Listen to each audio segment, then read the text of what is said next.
You are just a housewife. You don't even work. You're home all the time. So what's so hard about that? My husband is constantly verbally abusive to me. I want to end my relationship with my outwardly good-looking husband. One day, I went to an elementary school presentation with him, and it was my daughter's turn. I spent a day secretly investing my father on his working days to find out how he spends his time. My dear husband, my daughter knows everything about you, even if you don't tell her. I'm Thelma, a stay-at-home mom. I worked as a flight attendant for a major airline until our daughter Jackie was born. My husband Zach was an upperclassman when we were still in high school. I even wished I could connect with him by praying in a church. When we got on a committee together, it felt like I was on the top of the world. Once we were able to talk a little, I was thrilled every day. But the day came when the school term changed and the committee came to an end.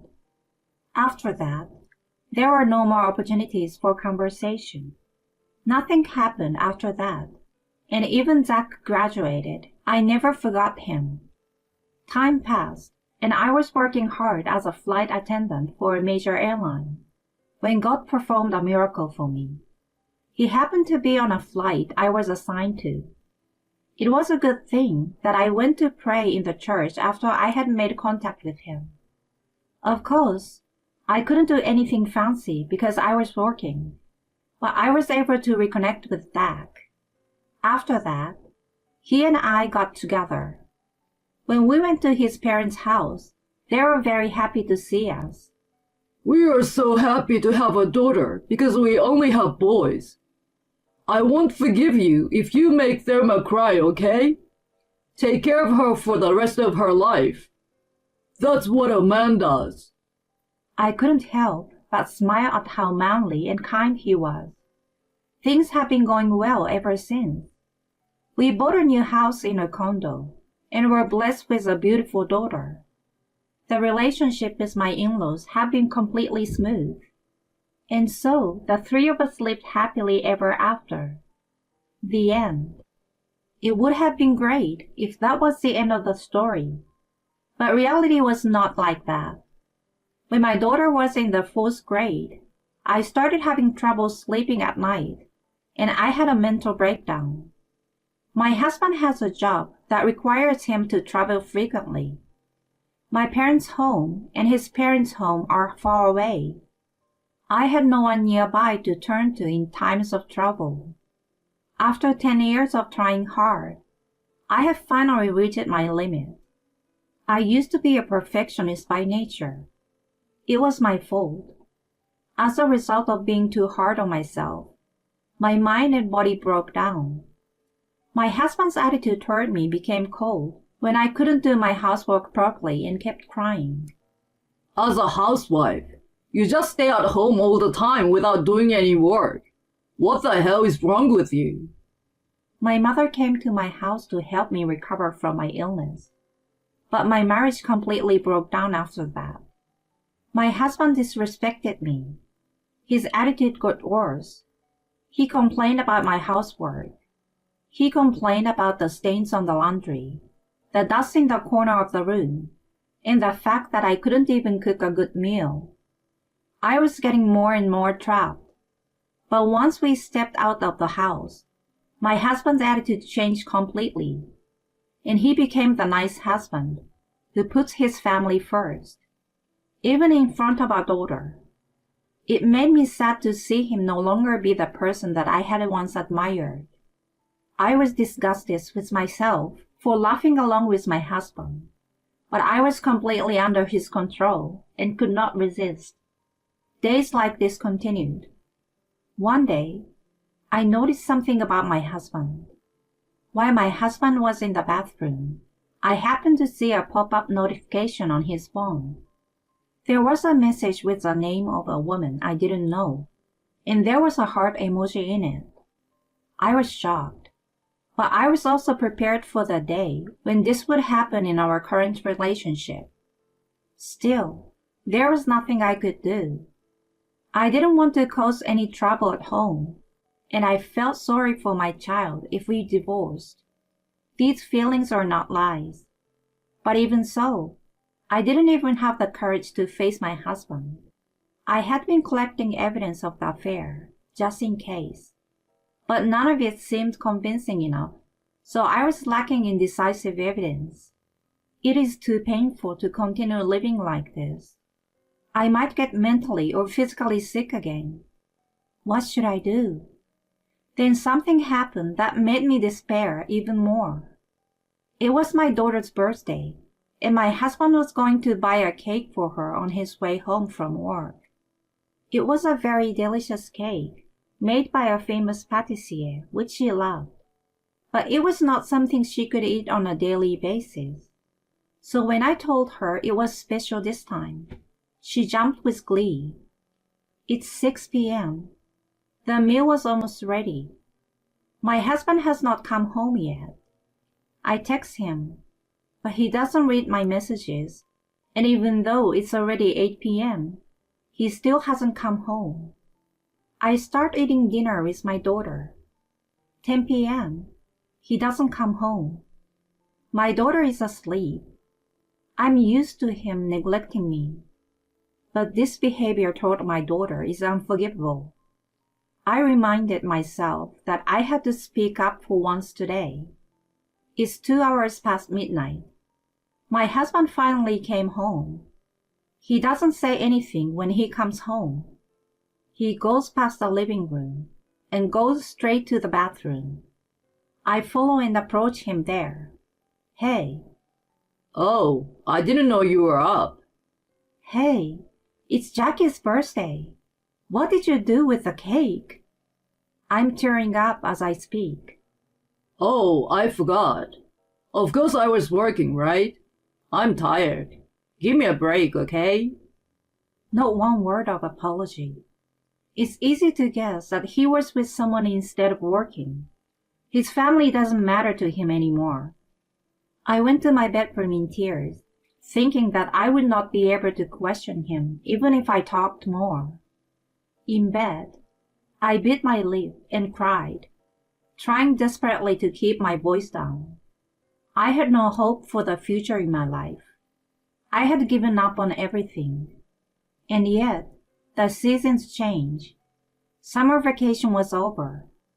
One day, it was the day of my daughter's presentation of her summer research. She told my husband and me every day that she was going to make an outstanding presentation and that we should definitely come. On the day of the presentation, my husband was ready to go. He ignored the birthday cake, but it was obvious that he wanted to show the parents and teacher at school that he was a family man. Oh, it's Jackie's parents. What a wonderful family you have. My husband was happy to hear this from the other parents. No. My daughter wanted me to come. This is no big deal. I give a rueful fake smile. We are actually just masquerading as a happy married couple. I am tempted to go around saying that. We enter the classroom, and soon after, the presentations begin. Jackie's classmates had their own research topics. Some brought dioramas to show off, while others presented the result of their research on electricity, plants, and environmental issues. As expected of sixth graders, they were very well prepared. As I was watching, Jackie went in front of the blackboard. She stood in front of the blackboard, took a deep breath, and began her presentation. I could feel some nervousness in her voice. My summer research is about my dad. Oh, wow, you're so loved by your daughter. The parents next to me said that to my husband. Well, she's kind of like her daddy's girl. He shows a bashful expression. Jackie continues her presentation. My dad is a very handsome man. He was certainly the man of my dreams, and he is very good looking. Only on the outside, though. He is a salesman for a pharmaceutical company. He often comes home after midnight. even though he's busy. He always comes to work looking sharp and cool like today. During the summer vacation, I try to find out if my father is really busy with his work and what he does every day. Jackie's presentation was getting a little weird. After finishing the introduction, Jackie operated the computer connected to the projector and moved the presentation material to the screen in front of the blackboard.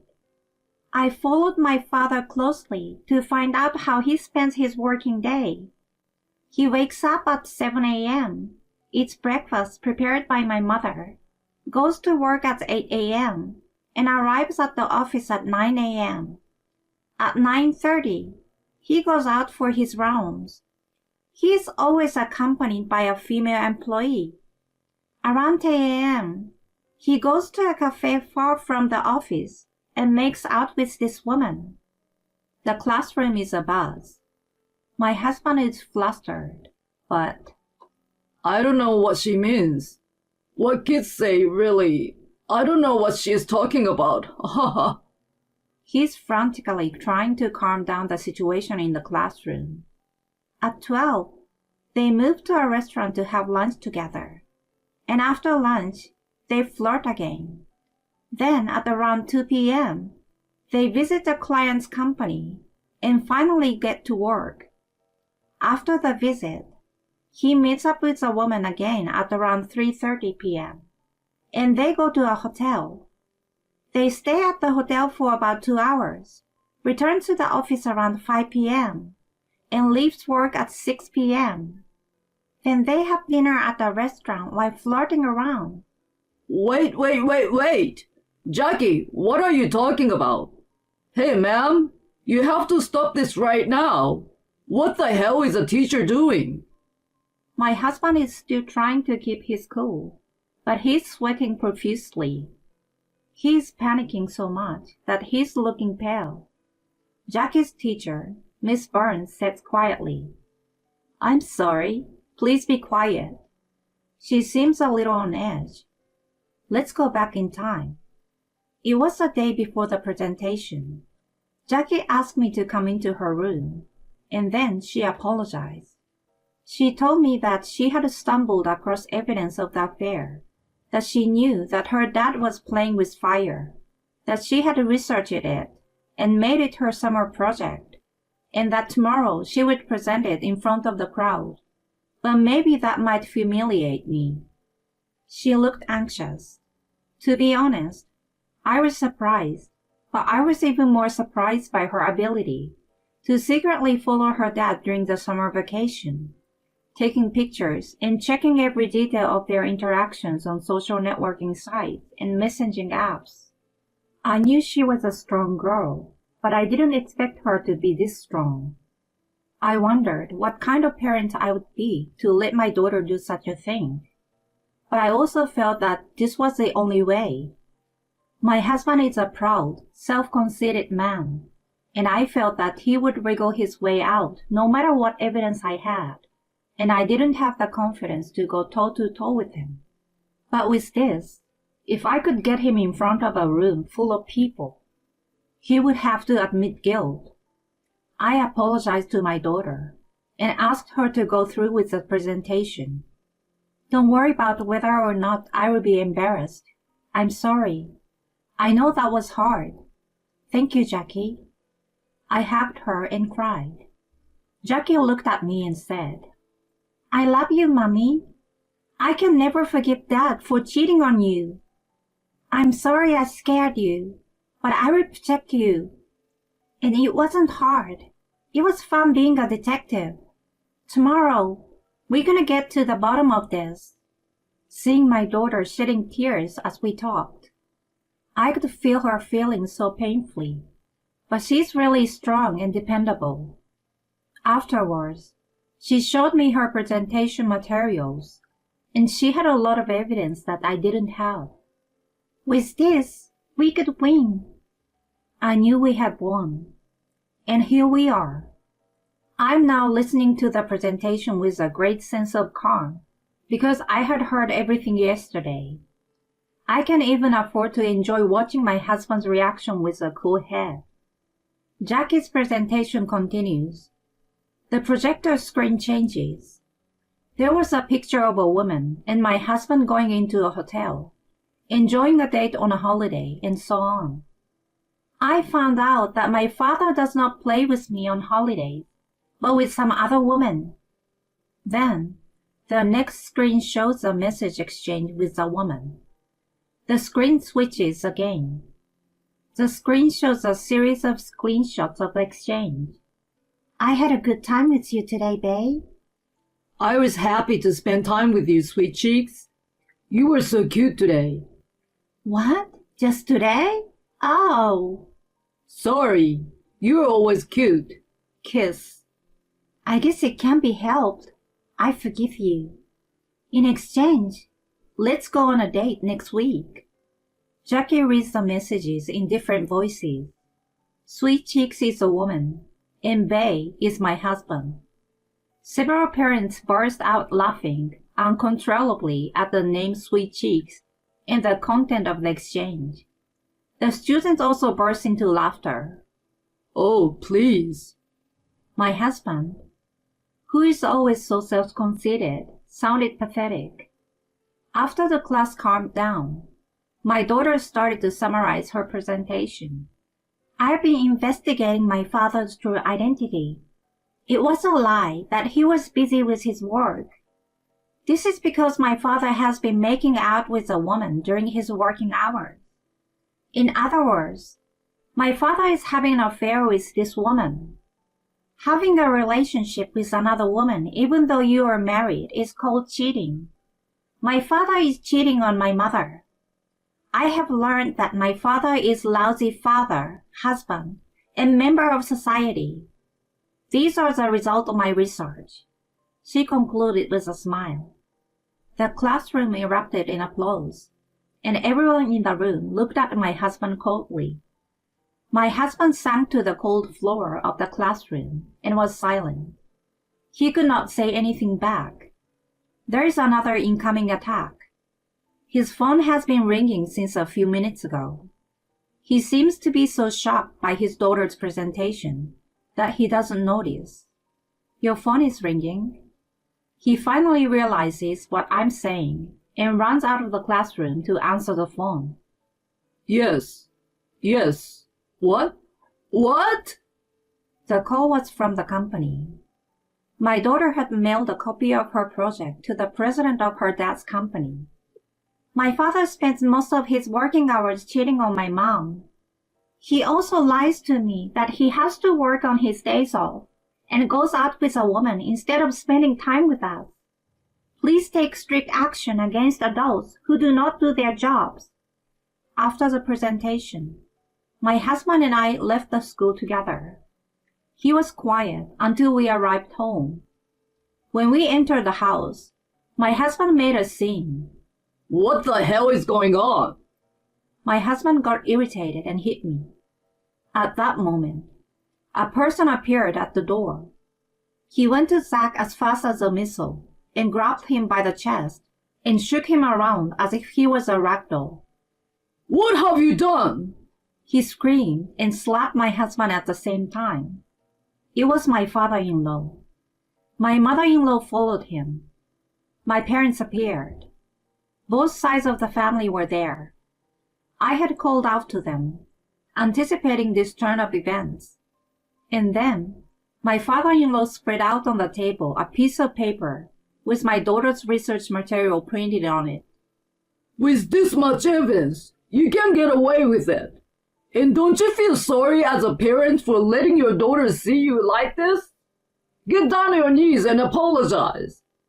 My father-in-law grabbed my husband's head and forced him to get down on his knees. I'm sorry.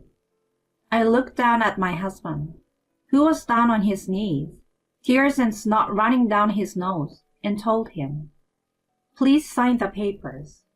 He signed the divorce papers on the spot, and my husband was taken away by my parents-in-law. After that, thanks to the evidence my daughter had gathered for me, the divorce was finalized with a generous alimony payment. But still, I was worried about my daughter since she made such a presentation at school. I became a little popular because sweet cheeks became a buzzword. She was so open about it. All the parents were on my side. Whenever I met them on the street, they would give me lots of words of support and encouragement. Jackie's homeroom teacher talked to me later. She told me that my daughter had told her about the contents of the presentation before she made it. The teacher, who herself had experience in being cheated on, said that as a teacher she should have stopped it, but instead, she had encouraged her to do it. She gave me a kind smile. My ex-husband has been demoted to a lower department and is having a very hard time both physically and mentally. I heard that the other woman was also transferred to an office in a developing country and is no longer in this country. Everything is now settled. I'm now living a happy life with my daughter. I'm mentally calmer now that I'm away from my ex-husband. I have regained my life. My confidence is back, and I'm now employed again in the airline industry since my daughter started high school. I've had enough of marriage. I want to enjoy my energetic days to the fullest at my own pace. And when I am not working, I want to spend all my time with my daughter. Although my daughter, now in high school, is still rebellious, we can always talk to each other about anything as if we were friends. She sees me working hard at the airport. I want to be an independent and cool woman like my mom. She tells me with a twinkle in her eye, I owe everything to you. I want to repay you with my life, and I will never, ever, ever make you unhappy. This winter break, my daughter and I will be traveling to New York City. I'm looking forward to Christmas and New Year in New York.